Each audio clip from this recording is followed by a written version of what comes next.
Hey guys, it's Justin Costello with MarineMax Pompano Beach. I'll give you a walkthrough tour of a 2019 Sea Ray 270 SDX outboard. All right, we're up aboard on the 2019 270 SDX outboard. The boat's equipped with the white Mercury Verado 250 horsepower 4.6 liter V8.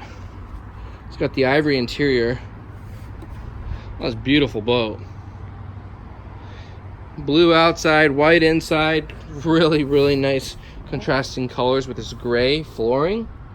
Really elegant feel. You do have the standard cockpit table and then large seating. Very comfortable boat. Also has the 9-inch Simrad screen, digital dash, chart plotter, fish finder, all your engine displays, Bluetooth Fusion stereo, and we do have trim tabs on the boat, as well as a marine pump out toilet in the port side head area. Okay, so you can flush that out at the dock with the pumping station. When we move forward, got blue LED light package,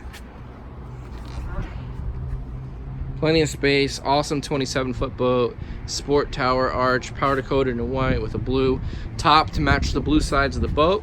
Again, it's Justin Costello, MarineMax Pompano Beach, 954-633-2070.